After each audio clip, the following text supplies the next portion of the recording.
From WBGO, this is Newark Today, your monthly look at what's happening in and around New Jersey's largest city. And now, here's your host, Michael Hill.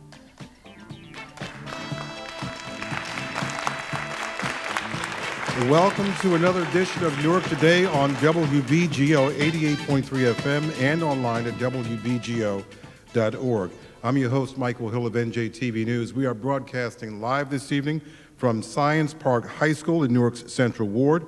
We have a lot to talk about, all things Newark Public Schools, and we'll certainly be taking some of your questions in the second half hour of the show. I want to thank you all certainly for coming this evening and certainly thank our guests.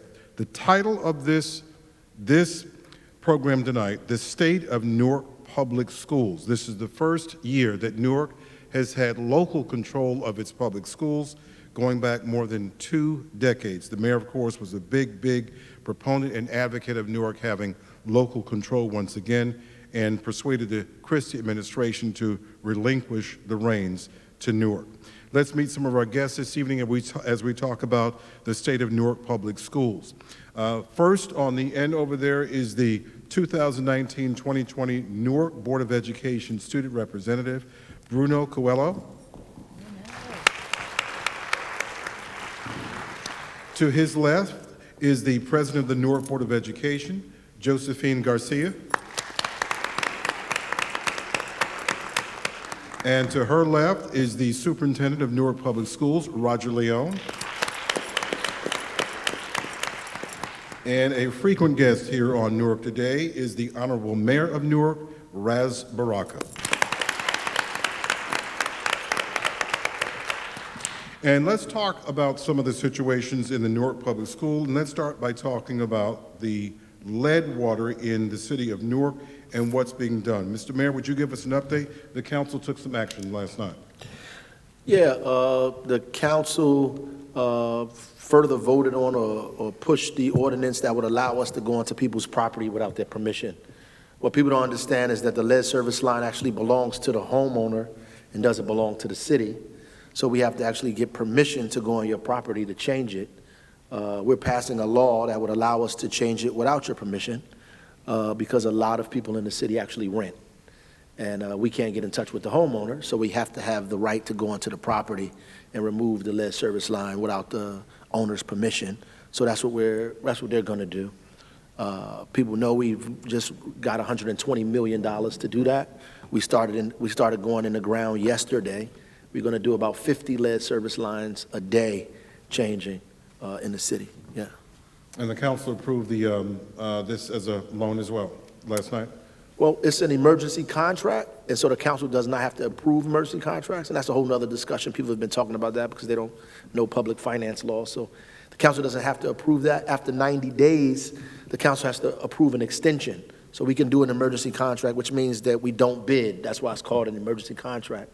Because in public financing, you actually have to put out a bid, and people have the right to bid on it, and you have to do a fair and open bidding process. When we go through an emergency process, then you don't have to have a bid, and you can pick people who you want, but they can only do it for 90 days, and then after that, the council has to extend it. So we're going to have a few extensions going on until we get this thing mostly done. What impact has this had on the people of Newark? As people have spent most of the summer with this in the headlines, sure. Certainly in August. What's, from your perspective, what's been the impact as people have been parents and school administrators? A lot of anxiety, a lot of nervousness, people afraid, a lot of mistrust, a lot of information out there. Most of it is wrong, and they're not able to get clear information from people about what actually is happening. We're trying to navigate through all of the noise and the information and get people the actual facts. People don't know if they're affected by it or not. They think it's the whole city, and it's not, right? So actually you could live on a block with somebody and not be affected, and the house next to you can be. And so that's why it was important for us to be very particular about who we're talking to when we tell people you have this problem, because not everybody in the city has the problem. Though it's been characterized that way, but it's just not factual. There are 18,000 lead service lines in the city. That also includes, by the way, Belleville and Hillside are included in the 18,000. So we have less than 18,000 in the city proper. And we have two water systems, so people don't know that either. So everybody is not serviced by the same water system. Some people are serviced by a different water system altogether. So whether they had a lead service line or not, their lead wasn't seeping into their water because they were being served by another water system. Superintendent Leon and President Garcia, let me ask you this. As this was playing out through the summer, especially in August, were you getting phone calls and people talking about the upcoming school year and concern about lead in the water and concern about the impact this might have on schools? What were you getting, if anything? Well, I think the most important thing that was occurring at the time was that the mayor was in constant communication with me with regards to what was occurring in our entire city. And in addition to, and probably a lot of what he's already indicating, is that at the heart of the problem was confusion. Because at certain points in time, people don't understand that this was impacting residents differently. And I'm just talking as a resident, because I obviously was not only born here like he was, still live here like he does as well. So just to explain to people that this impacted one person versus another is confusing. And people are very eager to say that something is always wrong in our city.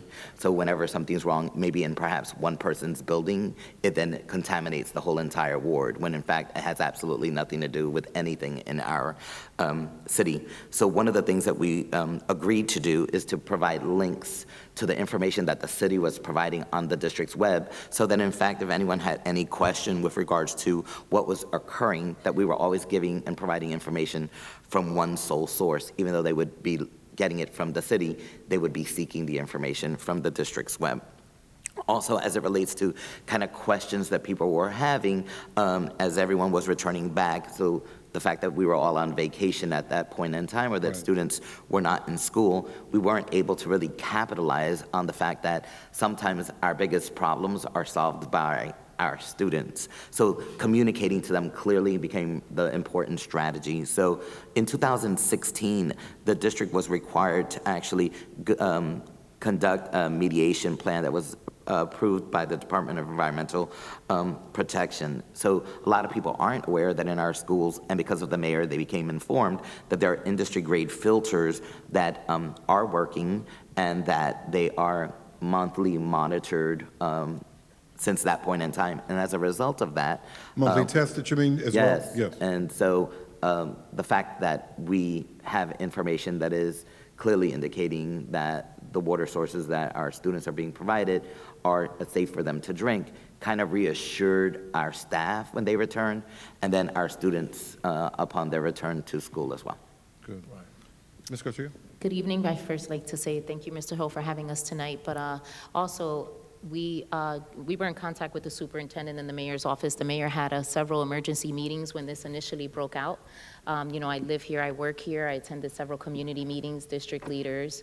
I also work for municipal government, and I was able to take back the information to the superintendent, who shared it with our business administrator. And as I got calls throughout the summer from parents, concerned guardians, we were able to ensure them that come September, when those doors opened on September 3rd, that the water was going to be very safe for their students to drink. They did not have to bring bottled water or request for bottled water to be delivered to the schools within our district. And we also decided to go with the same method that the city was using, which was post these links on the website, inform the parents, and things of that nature. So there was a, yes. Things just to clarify, Yes. because we've been in this rodeo before. Right. So if we told parents, don't bring bottled water, then that would create also a level of confusion. So what we did is we told parents, if you want, for whatever your reasons are, that you want the children to come, your son, your daughter, any of our students from as early as pre-K all the way to the 12th grade, we want you to send them with water. Because what it unfortunately does is provides yet a level of confusion that if we don't want them drinking the water in their house, then by telling them that they can't bring water, it provides a level of confusion that is water safe in one place or not, when in fact it has absolutely nothing to do with the other. Good. Mr. Mayor? You know, I was on, I've been doing a lot of news shows lately. Yes. But I was on a news show, and I saw a paper that some group was giving out in front of the schools that says, do not allow your kids to drink the water in school, right? So that is the kind of thing that's causing the kind of confusion amongst people. Now, you walking your kid to school, you get a paper that says, don't let your kids drink the water. It creates this kind of misinformation and scare people half to death. So I understand what the anxiety is around here, which is why we have to do better at getting the information out, the right information out, so people can understand how to make decisions on their own. I think the problem is a lot of people think our parents are not equipped to make decisions, that they don't have the information or the capacity to do so, so we give them these kinds of information and do all these other kind of things. If you just give people facts, they're able to discern on their own what's the right thing to do for themselves and their family. Good. Bruno, from your perspective, it sounds like the administration at City Hall administration for the Board of Education as well, it seemed like this was a coordinated effort. From a student's perspective, were you getting the information you needed to get? So kind of like some of the other members on the panel have said, students throughout this process have, of course, been scared, as have been other people in Newark. But the superintendent, from the beginning, has assured us that the schools are safe. And though different students are still scared and worried, and that's why they still bring a lot of bottled water to school, as I did in the beginning, I think that trust is growing because of that transparency. So I think that just continued communication from both the mayor and the Board of Education to the students will assure them that their schools are safe and that they're able to come to school without having to worry about something like water. Mr. Mayor? Yeah, I want to say one last thing on that. So in 2016, so the only reason that people know that there is these water issues is because we told them. And so this thing about, like, we're not telling people you're lying, you're hiding. Nobody wouldn't even know this stuff. We test the water ourselves. Nobody tests our water. We test the water, and then we have to report it. Like when the school system, they called me in 2016, by the way. We sent our water department people over there to help them do tests. When they finished the testing, I told them I'm having a press conference. That's what we did. And we had a press conference and told everybody. As a result of that, the state made every school district in the state test their school system's water because we did that. And then not only that, they made every city test their water source double the amount that they normally did. So we had to do extra testing because we made this report. And all of this happened, all of this stuff that's happening now is because we tested 3 filters ourselves and told people after we tested them that 2 of them was not working, right? We told people that, and then that created a storm because we said 2 of them was not working, right? I want to move on from this, but did you have a sense that the filters were not working, or was just a random test? So we were actually testing the orthophosphate, which is the new chemical we put in the water, which is actually working to reduce the lead levels. So in that process, the filters in the home, we tested 3 filters that were in those homes just arbitrarily, right? And 2 of them, to our shock and dismay, were not functioning at the capacity they were functioning at. So we had to tell somebody. We didn't know what to do. We're going to tell somebody. Tell EPA, tell the DEP, these things aren't, And as a result of that, we get all of this. But we have done further tests since then, and I'm very optimistic about what those results are saying to us. When do you expect those results? We actually we have the results. They're compiling them now into data form. So that we'll be able to make a statement about it early next week, prayerfully Monday or Tuesday. The governor gets back in town. We'll be able to make a decision about how we want to give the information to the public. Any headline you want to give us now in terms of? I know you're looking for that, brother. Yeah, I mean, look, this is WBGO. I mean, this is what we do. Well, I don't have the data in front of me, so I don't want to misspeak, right? Okay. I want to make sure that what I'm saying is concurrent with the data, that is clear with what the data is saying. But that's why I'm saying I'm optimistic about it because, obviously we are getting some good results, but I want to be able to give a definitive answer to people whether the filters work or not. Mm-hmm. Not to put the issue to rest because obviously is of great importance to all of us here in our city and for everyone who worries about the citizens in Newark as well. But in 2016, the superintendent then, as I am doing now, is making sure that when we do this, the results are up on the web so that everyone can see. So part of what we are trying to do, and I know that the mayor and I, or whether people like it or not, have a similar style in that we don't have time to be lying about anything. And so as much information as we put out there. Did you hear that? And people who know me know that I am his sharing information as it is, because in some instances it's not pretty, and I'm very confident that it'll look better as time goes on. Yeah. So sharing information is not what we should be scared about, because people know that there's a lot to be done. As it relates to our schools, I'll be the first one to say that. However, to be very, very honest, we're doing some great things, and we know that they are poised to then bring about greater things in our city. I like that quote. We don't have time to be lying about things. That's a great quote. Can you get that in Washington? I'm sorry. Let's move on. You're listening to a special broadcast of Newark Today, live from Science Park High School on WBGO 88.3 and online at WBGO.org. Come on down, folks. Come on down. Feel free to come closer. It's okay. Yeah, you're right there. Everybody turn around and look. Come on down. It's okay. We don't bite. We don't bite. Let's talk about some of the other things. Superintendent Leon, you recently put out a one-year strategic plan dubbed NPS Clarity 2020, where you outlined 6 priorities for the district: unified and aligned systems, a rigorous and relevant framework for curriculum and instruction, strength-based and responsive culture, continuous learning for all, integrated system of supports, strong reciprocal partnerships. What's this all about? What's your goal? So many people are already aware that for 24 years ago, state operation of the school districts in Newark came about. And for 23 years, the state was in control of our schools. On the 1st of February is when, in fact, we began to move back to local control. A lot of people, you are correct in saying that the district is back in local control. However, it's extremely important for everyone to understand that we're still under the guise of a transition plan, and that is intended to end on January of 2020. Okay.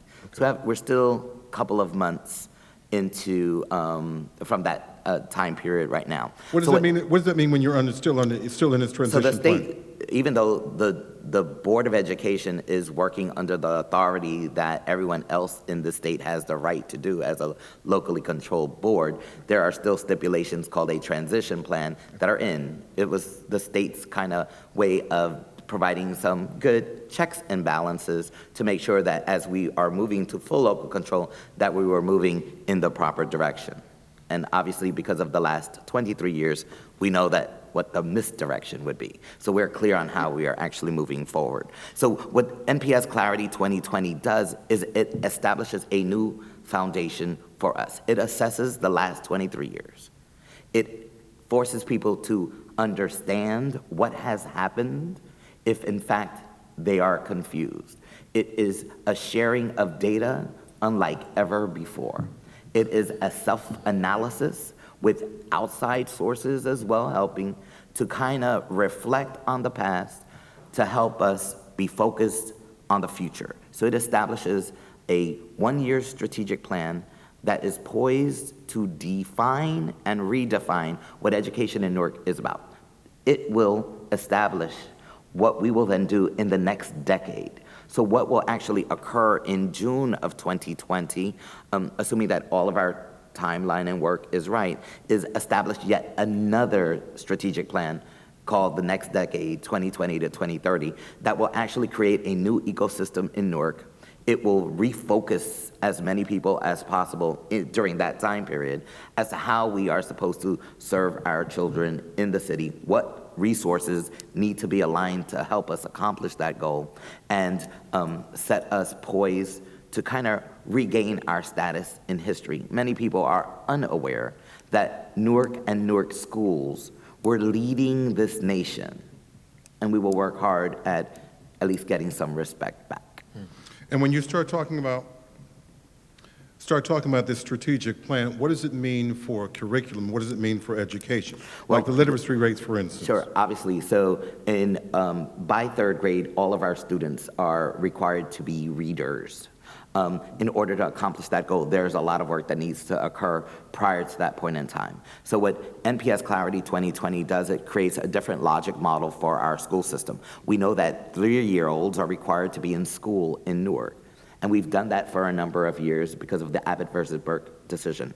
Unfortunately, that's not soon enough. So the work that NPS Clarity 2020 suggests is the school district's new responsibility is to begin at conception to cradle, and that there's work prior to 3 years old that we're required to do. And in addition to that, after the students graduate from high school, our job is to provide 2 paths for them, either first to land a career or to land a career after they finish college. So what we do with students after they graduate high school is not something that we are known for. We will be assigning mentors to every single one of our students that will actually work with them until they land a career, regardless of which path Now, they take. who helped design this plan? Well, obviously, the plan is something that some of it are remnants of the past. Right. And what I love about that is that some people want it to be called that because they know the past was not successful. That is not what this is doing. There are things that we did in the past that actually worked. Whether people liked it or not, they worked. And so we will tap into some of that greatness. It also would suggest that there are things that we've done during the last 23 years that's actually incredible, things that we have never thought of doing. And that occurred during the last 23 years. So part of what moving forward allows us to do is it allows us to move forward with an understanding that some of the things that have occurred over the last 23 years, just like things that occurred prior to those 23 years, don't necessarily sit well with us. We know how to educate our children, and we have learned that through time. We know what research says on how we need to provide a better education for our students as it relates to literacy instruction, as it relates to the understood Amistad Commission that no one kind of wants to implement. The whole idea that we have denied our place in history, not only as a people, as an incredible city, as our own respective cultures. The curriculum is the vehicle that will allow us to make changes moving forward. Ms. Garcia, your thoughts on this? So as the superintendent stated, once we return to local control after being 23 years under state control, we have a highly skilled professional by the name of Ms. Anzela Nelms, who has guided us, I mean, really phenomenally. She has been a great support to myself and my colleagues who are here tonight, Board Member Bledsoe, Board Member Hill, and the strategic plan that the superintendent also mentioned. As a board, you know, we're in the learning process. You know, it's a lot to take in. When we appointed Superintendent Leon, we sat down and we meet monthly. We meet with him every opportunity we can. There's nothing but transparency between all the board members and the superintendent, and I think we're doing really well. We see this district moving forward really, really, really well. I just wanted to articulate, because this is such important work. An organization called Creed Strategies has, in fact, been our author of the work, not only in assisting in the rollout of the strategic plan, but definitely in all of the preparation work leading to it and the work that will actually follow moving forward. And I just wanted to be on the record for that because we appreciate the support of the Wells family. Mr. Mayor, you share this this vision as well for this 2020 plan? Yeah, I think, so I was born and raised in the city of Newark. I went to Newark Public Schools. I was a substitute teacher, a teacher, a vice principal, and a principal in Newark Public Schools, right? So I was literally raised in the cities. When you talk about the last 23 years, I was involved in that for the last 23 years or so.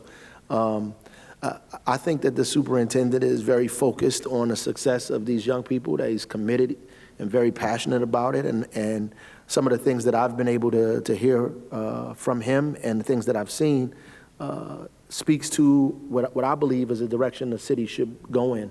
And we're excited about the opportunities that we are going to experience or be able to have as we move forward in this new vision that they're outlining for us in the city.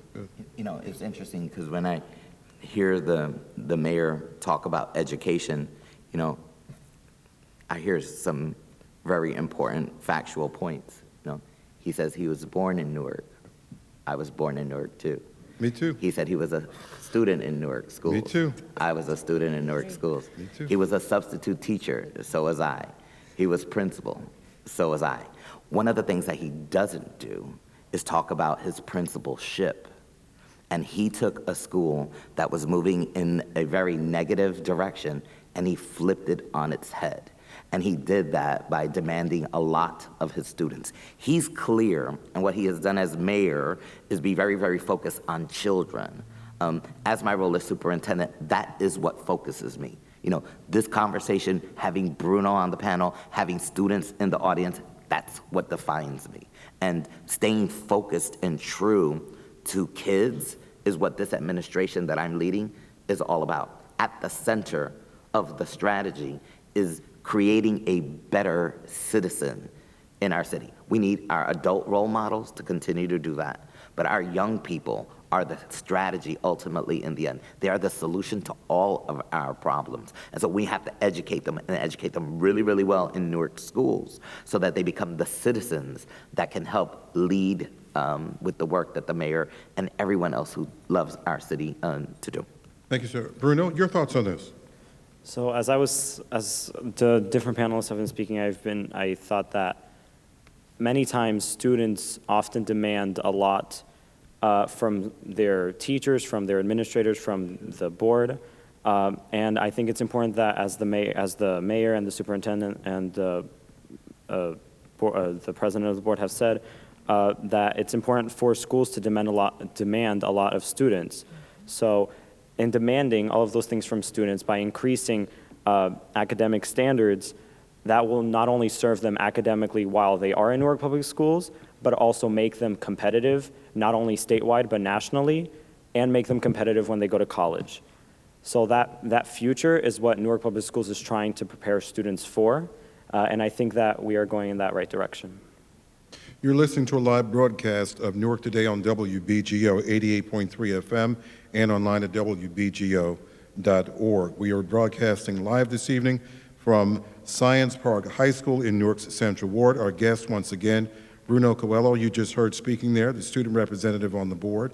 Josephine Garcia presides over the Newark Board of Education.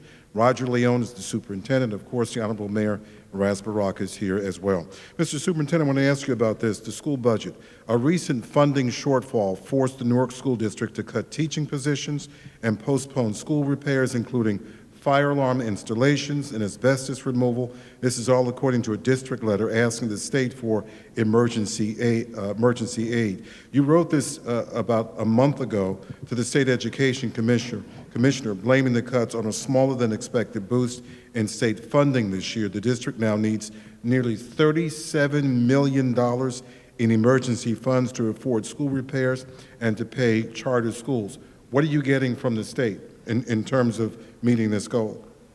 We're waiting for a response. A month later.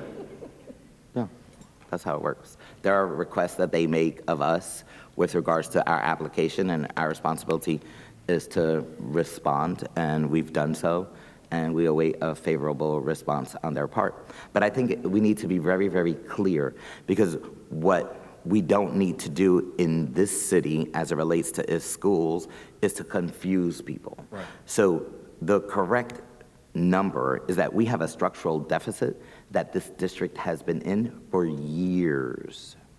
And so we have been managing, because what a lot of people who are listening right now don't understand is that just like the superintendent, we have citizens in Newark that actually pay taxes. A lot of people don't know that. A lot of people like to say, you know, well, the rest of the state pays taxes for Newark schools, so the rest, that's why the state should have a say. I have attended those legislative hearings. No, listen, and I don't disagree with the critique, because you know what? Considering that we've been under state operation, there should be a proper demand by the citizens of New Jersey on it. I don't disagree with the critiques. I think that some of it, unfortunately, winds up being legitimate. But what people don't know is that one of the reasons why we weren't in the hole like some of our sister cities have been in New Jersey is simply because our residents have actually been paying taxes. We've been increasing it, and our citizens have been responding in kind. The commissioner actually put out an application for school districts seeking emergency aid. And so the district did apply for it because obviously knowing that we have a structural deficit, we actually need additional dollars to assist us in doing some of the magic that I know will happen, and it'll happen when dollars are actually attached. So the whole idea that we applied for emergency aid because there was a problem now is incorrect. There has been a problem long-standing, and we seek the opportunity of getting additional funds to address it. That then doesn't imply that we don't need the money either, because I've heard that I asked for additional dollars, and then I've also heard people report out that I also said we don't need them. That's incorrect. We have a structural deficit. We need as many dollars as we possibly can have. Because I am fiscally conservative, I also know how to work with less, and I thank the United States government, because if my mother didn't raise my 3 older sisters and me on welfare, we'd probably have a real difficult issue. But I can take a dollar and make it work really, really long for us. How many teacher positions are being or have been cut? No, we haven't really had any teaching positions Okay. cut, no. And what about fire alarm installations and asbestos removal? No, so part of what we've done is obviously redirected dollars to address some of the issues that are of an emergency priority for our students right now and So staff. when do you expect to hear from the state about your request? Well, I know that they requested some follow-ups from us, and they've received that information. So I know that it'll require some time. So it's not like they've delayed in their response at all. So these issues are still being addressed when it comes to fire alarm installations and asbestos removal, because when people hear that, that's the kind of stuff, if it's the wrong information, it creates the kind of... Well, I absolutely agree that reporters wind up sharing information that's incorrect. So that's why I expect the parents to listen to what I am saying. I can say this reporter tries hard not to my do that. objective is to always speak the truth. Yes. So, you know, Michael, to that, you know, if we were fully funded, you know, by Abbott, we'd have an additional $120 million. Right. So we are underfunded by Abbott about $120 million, period. When do you expect that to be fixed, to be corrected? That's a good question. I mean, that's a question that needs to be asked to the state legislature, to the governors who governor now and the governor before them and before that. We need to have a funding plan that takes into consideration that these districts are dramatically underfunded. Because I go to these legislative hearings in February and March, and a lot of these places, when they're out in suburban New Jersey, you hear the kind of stuff that places like Newark aren't paying their fair share, and other places, and that's become a familiar theme. Sure. I mean, first, people don't understand that the last couple of years, the school district, our taxes have been raised to pay more money. But ultimately, you can't compare, even in the county, you can't compare the households in the county of Essex, Newark and Milburn and Newark and Cedar Grove and Newark and Glen Ridge and Newark. This is just completely different what the taxpayers are able to shoulder based on what the taxpayers here are able to shoulder. We have at least two-thirds of our property in Newark is tax exempt, right? So because of federal buildings, county buildings, state buildings that are in our city, universities, hospitals, churches, right? None of these people pay taxes, so it erodes our tax base, right? So to compare that with another city that does not have all of these things in their city is just not a balanced kind of analysis of, you know, school funding. Ms. Garcia, how is this being handled, this structural deficit, from your perspective as president of the board? I think it's being handled in a very, very, very professional manner. We have one of the best ABAs in the state of New Jersey, which is here tonight, Ms. Valerie Wilson. She has a phenomenal team there. We also have a finance committee team who meets. But again, as Superintendent Leon and Mayor Baraka stated, after 20 years under state control, we had to propose a tax levy question for citizens to come out and vote. Do you pay your fair share, or do we put it on the homeowners? And we had a great response for our voters here within the city who said, no, let's do our local share. And I think we're moving in the right direction, and thank you to Valerie and her team who guide us very well when it comes to our finances within the district. Hi, Yeah, Valerie. but did you hear that, though? Like, Yes. in order to get our budget approved, the citizens of Newark had to Had to pay say an yes or no. increase in taxes. A lot of people, like, that's really not something that's truly understood by the rest of our good residents in our state. Has that And happened across the state, though, at any other place? As far as you know? I know it happened in Newark, and I know it didn't happen in other cities, sorry. Is there anyone out there who has a question for any of our panelists? Please step up to the microphone and be glad to take your question. Here comes one, the young lady here. State your name, please, if you would. Hello, good evening, everyone. Good evening. My name is Oyebola Jaibembe, and I am from Barringer High School. And my question is, The Blue Bears. have young people been involved in Charity 2020? If not, I have a dream team in my school that I would like to support the vision. That's such a great question. So what was extremely important, because we've written other strategic plans, during 2009, we learned at that point in time that the students, who better to ask than the students? And that superintendent at that time had shared with me that if ever given the opportunity, to make sure that I included students. So students were an extremely important roundtable conversation that we actually had that helped in create NPS Clarity 2020. But you're gonna leave me your information because I need representations, as we've already done, from across all of the schools, and definitely having students continuing in the work is part of the strategy. Okay, thank you. Thank you. Thank you. Another question over here, please. Good evening, everybody. My name is Femi Falademi Oyinkansila, and I'm from Barringer High School. And my question is, what can be done about partnerships between organizations and schools to educate kids that already know their passion, but may not be able to afford like the college cost? For example, like cosmetology schools and hospitals, Prudential, etc. Well, that's such a great question.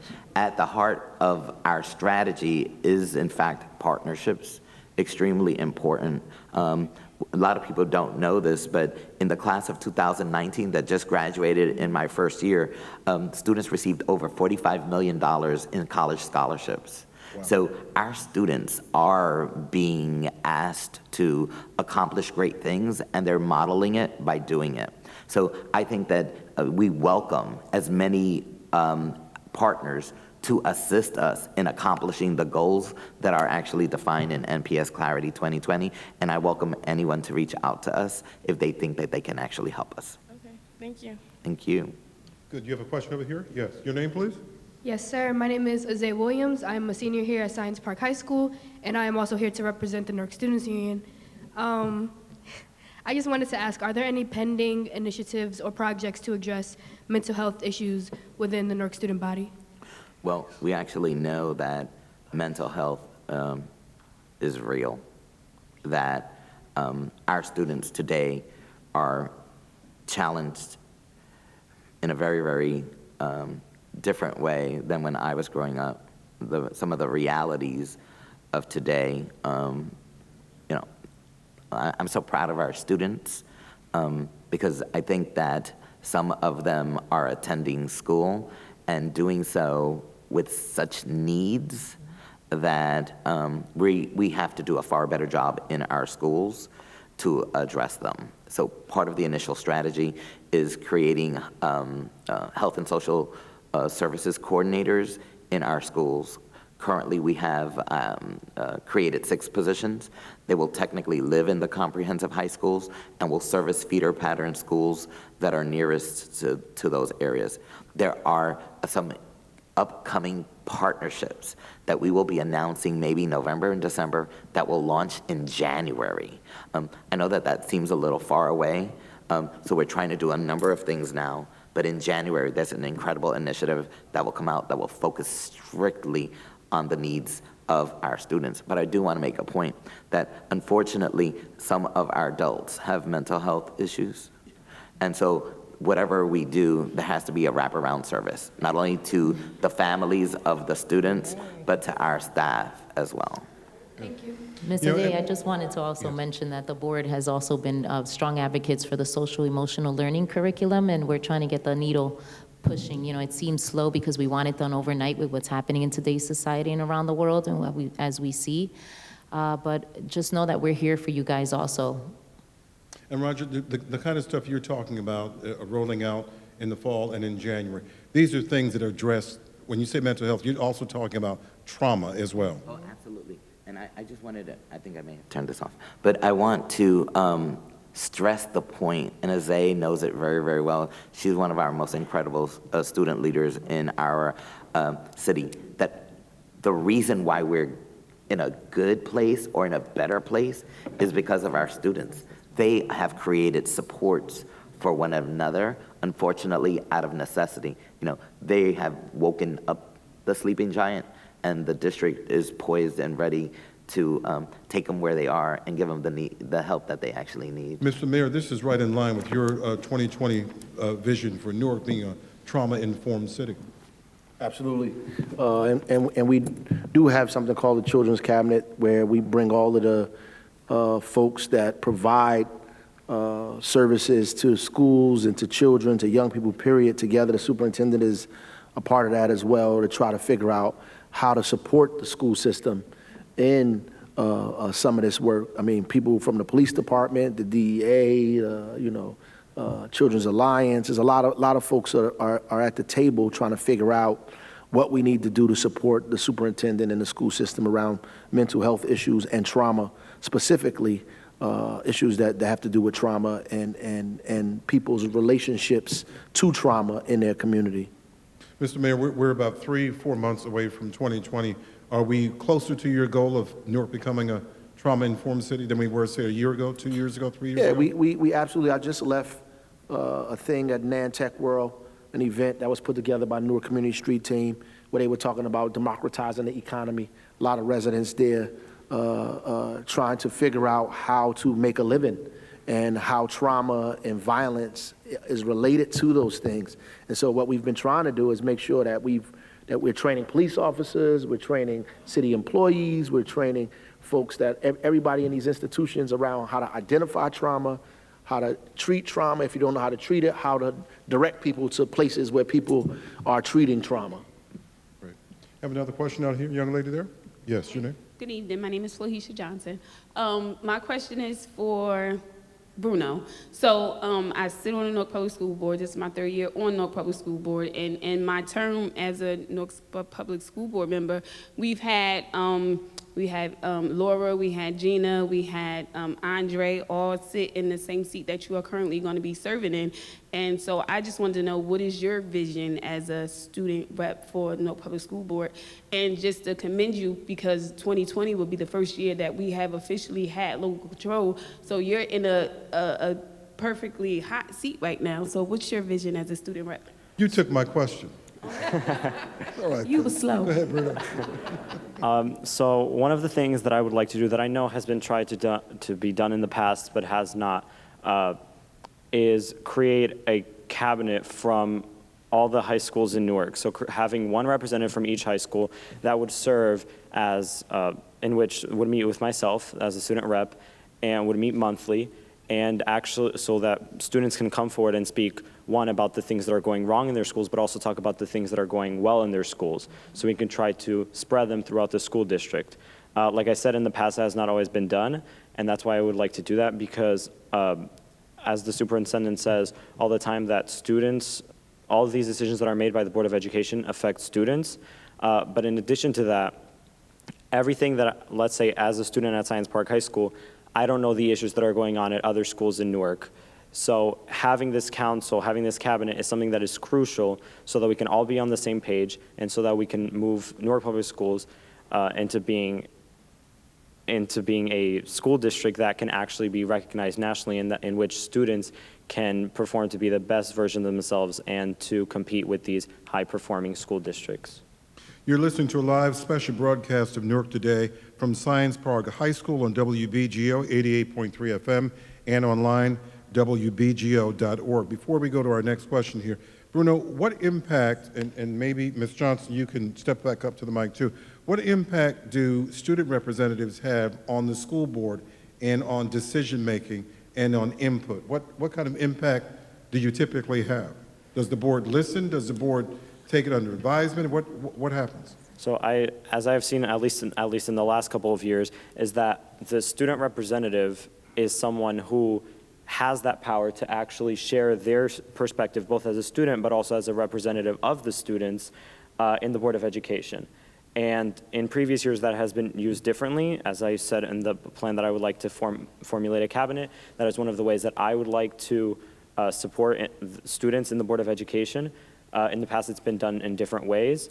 But I just think that not only myself as a student representative, but as different students, kind of like Azay in the Newark Students Union, it's just having groups of students that come together and actually are able to voice their opinions so that those changes can actually be seen in the board. And Ms. Johnson, are you still on the board? Or Yes, I am.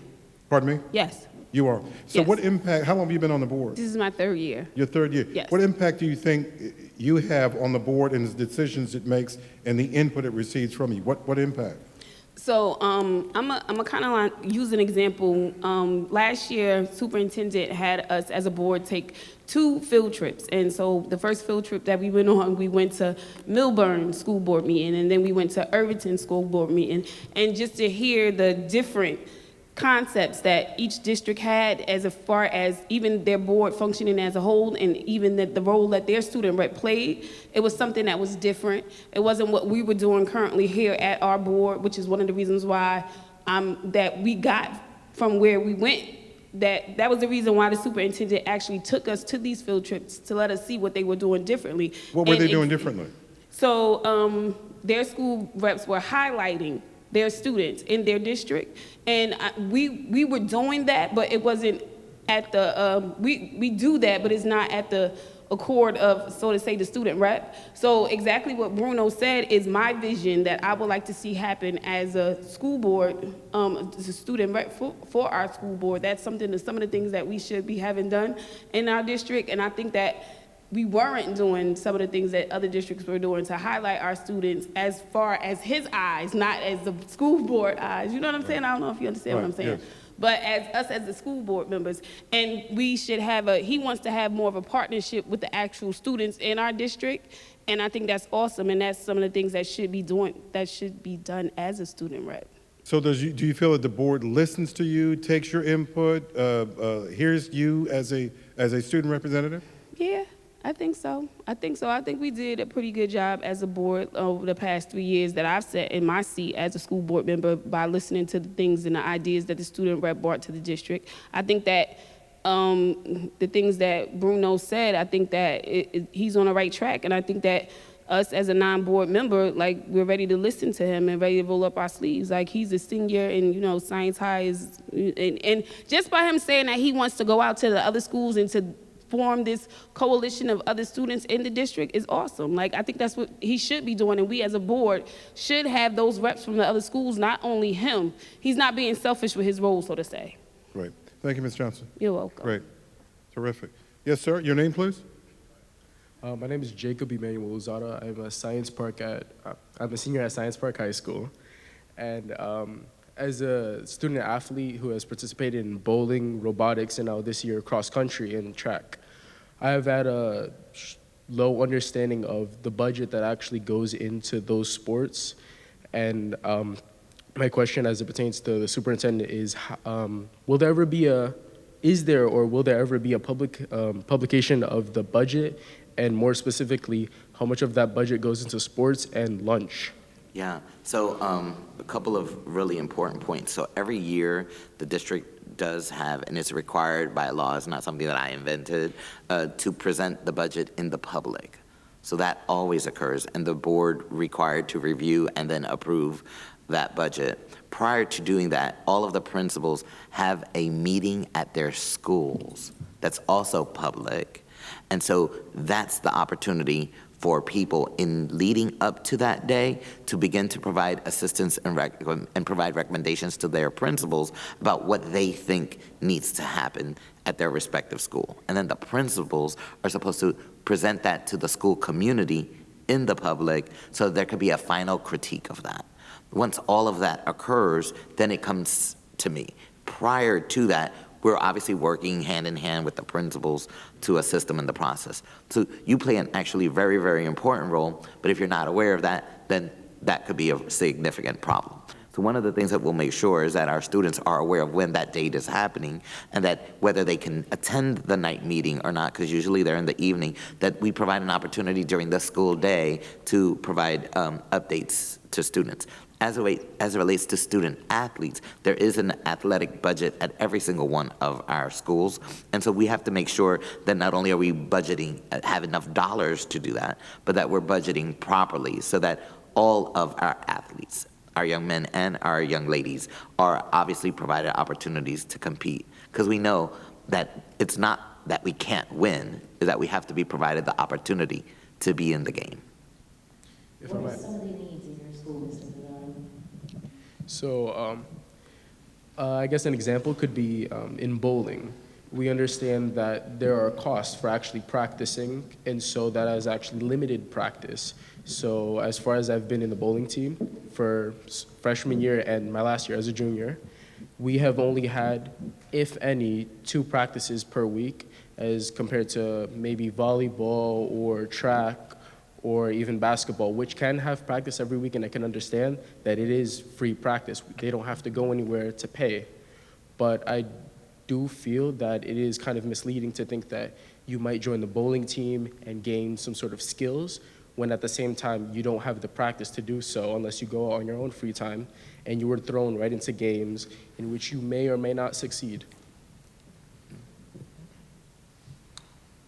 Thank you. Next question, please. Hi, my name is Stephanie Jones, and I have a 2-part question as I have two children in Newark Public Schools, one at Harriet Tubman in 3rd grade and one who just entered 7th grade at university. So my first concern is for my 7th grader because she wanted to come to Science Park because of the way the building looked. As a graduate of University High School, she was conflicted because she knew how I have my Phoenix pride. So I just put that all day. So I was just wondering, what does it look like in your 2020 clarity for the building improvements of a University High School? Because it wasn't until my daughter sat and spoke with the new principal, Miss Florida Hamilton, and she addressed her vision and told her what the school is going to look like, was my daughter on board with being there. And then for my daughter at Harriet Tubman, school starts at 8:20.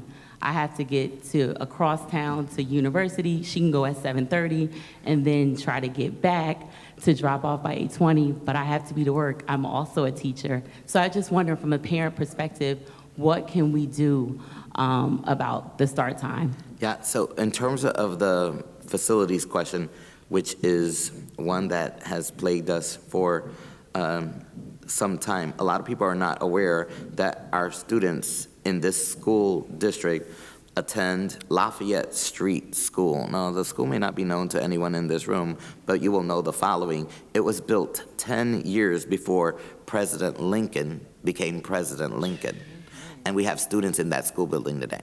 So obviously University High School was built a little bit later after that.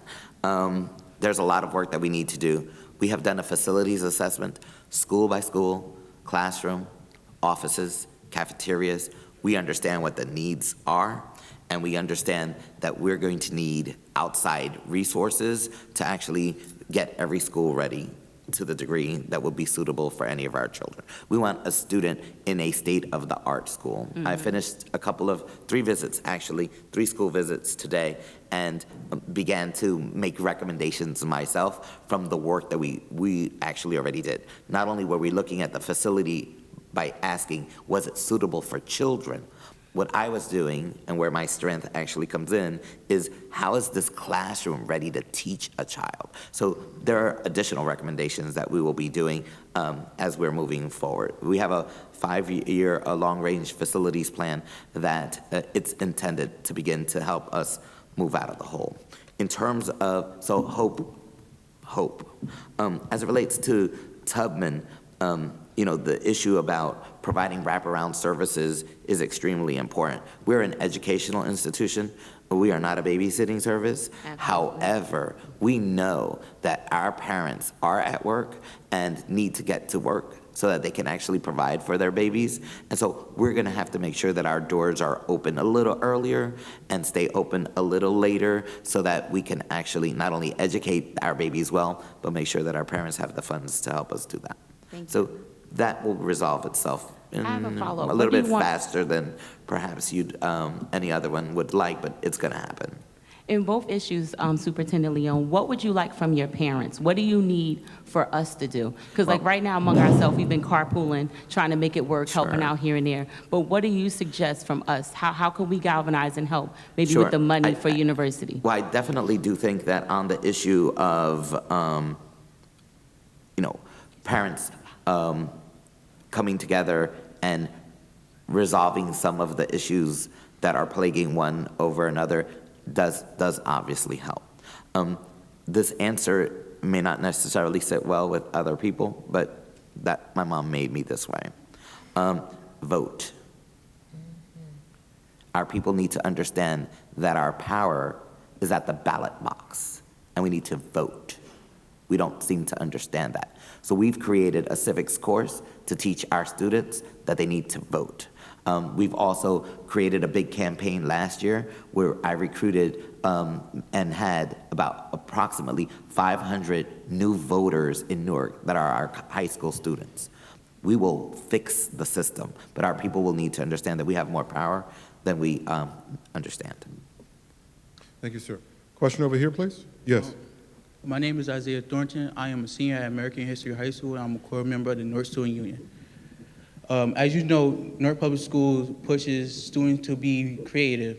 Now, some students, I'm just wondering, do you think that uniform is a restriction or a hindrance to our creativity? School uniforms? Yes. Yeah. So there's an interesting question. I think I shared it with the students at the convocation. I required students to wear uniforms before it was a policy. So I'm perhaps not the right person to ask that question to. And not only that, but the teachers were so scared that they also wore the uniform. So I do think that it provides a different focus. When students aren't worrying about what someone else is wearing, they're worrying about a little bit something more important, like what they're supposed to be learning. I think ultimately, at the end of the day, it is not what you wear, it is who you are. I don't think that our students should be defined by a test, but we know that that reality exists. My job is to prepare our students so that when I retire, I don't have to worry about anything. So I'm gonna need our students to be in the workforce. I'm gonna need our students to be prepared to meet any and all of the challenges that are going to come to them. And that does mean that they're gonna have to require to look a certain way. And what better place to start than school? Mr. Mayor? Yeah, we at Central, we instituted a uniform before it was the policy too. I think that, all over the world, kids wear uniforms, all over the entire world. And, uniforms are designed to identify who you are. Like police officers wear uniforms, nurses have uniforms. Everybody has a uniform. The uniform distinguishes you as a student, right? And I've seen people become very creative with that uniform, by the way. I do not believe, and I concur with the superintendent, that the uniform is about how you look, not about how you think, right? And the creativity that we're trying to foster is the ability to transform what you see into something else, and it's your ability to think and imagine things that are not present. And I think a lot of the focus is on the uniform, simply because people don't want to wear it, right? And I think it should be really focused on your performance and the transformation of what you're trying to do in the school itself. Police officers have to wear uniforms, right? They have to. The nurse, somebody come in your room when you're in the hospital, you want to know it's the nurse and not some random dude walking in the room, right? They have to wear a uniform. Uniforms determine, when we're doing this lead service replacement line, people ask us in community meetings, how will I know who they are when they knock on my door, right? I'm not opening up the door for any person. I need to see a uniform, right? And so it's important to understand that the uniform identifies who you are. And being identified as a student is not a bad thing. Mr. Mayor, quick question for you over here. We got less than a minute. Hello, my name is Nate Sean. I attend Malcolm X Shabazz as a senior, and my question for you guys today is, how can students participate in selecting our own lunch? Because I'm kind of tired of eating onion rings and ketchup every day. Good. We got 30 seconds. Is that what you're eating, onion rings and ketchup?